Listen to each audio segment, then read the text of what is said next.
maraming panig sa katotohanan, panig sa bayan. And one of the most lethal and legendary players in pool history, Si Efren Bata Reyes. Ang sumikat at nagpasikat sa larong bilyar sa Pilipinas. At isa sa pinakapopular na billiards player sa buong mundo. Saan siya nagsimula? He had no money. He had only one pair of pants and one shirt. Paano niya naabot ang tagumpay? Nagpupunta kami sa McClark. Lalo namin mga serviceman noong araw. At anong naghihintay sa The Magician? Ngayon tila nawawala na ang kanyang magic. Sa 54, you're different from your skills at 30. Alam natin yun eh. Kung sasabihin mong kasing galing ka pa rin, linuloko mo ang sarili mo. Sa loob ng higit 30 taong pagbibilyar kung saan nakapag-uwi ng sari-saring parangal, wala bang balak si Efren Bata Reyes bitawan ang kanyang tako. Pero sa kanyang sunod-sunod na pagkatalo ngayon, bilang na lang ba ang araw ng The Magician sa bilyaran? Bakit mo nagawa yun? Saan kayo nagkamali? Nagsisisi? Inakalaan mo bang magiging ganito ka kasikat? Hindi ko akalain na pupunta sa sport din ito. Saan nagkagaling ang puso?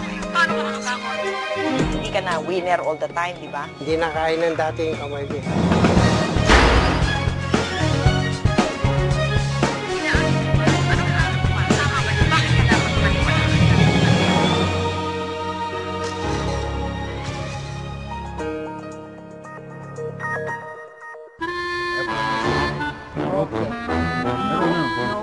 Simpleng manamit, palangiti, kahit nabungi, at pakamot-kamot lang sa ulo. Sa unang tingin, di ko naisip na siya ang tinatawag na The Magician ng larong bilyar.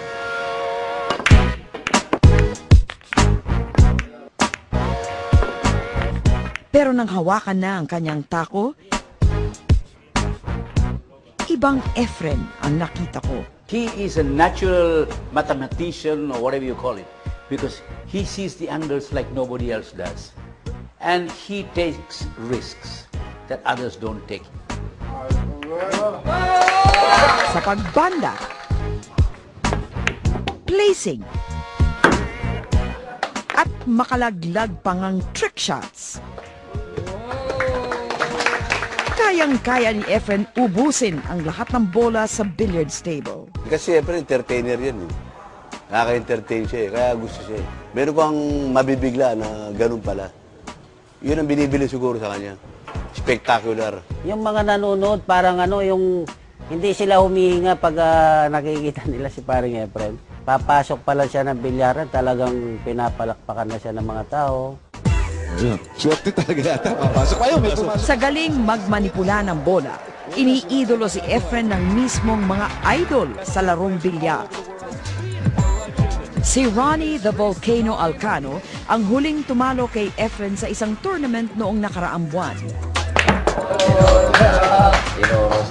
Pero tuwing bubuka ang bibig niya, walang duda kung sino ang kanyang inspirasyon. Siyempre, yung naging idolo ko si Efren, para masabing talagang idolo ko siya, nag-desisyon ako nung yun na magpabunot din ng ngipin para masabing talaga ni Efren, na talagang hawig na parang Efren din. Ano po yung katangian ng kanyang billiard game na angat sa mga iba? Siguro, unang-una, God-given talent yun eh. Ang tawag nila sa billiard, yung touch, yung pulso.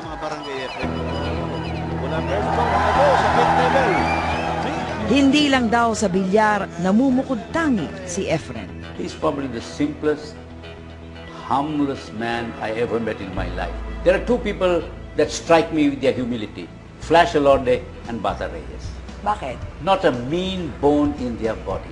Never said anything nasty about anybody. Took the good with the bad. Pagkatapos, they were so nice to the fans. What sets him apart from other billiard players? His humble beginnings, his very poor beginnings. Wala naman ako may gan doon eh, kundi puro lamesa lang. Dito na rin ako natutulog kasi sa ibabaw ng lamesa eh. Kaya pagkagising ko, naglalaro na ako. Pagka bago ako matulog, naglalaro.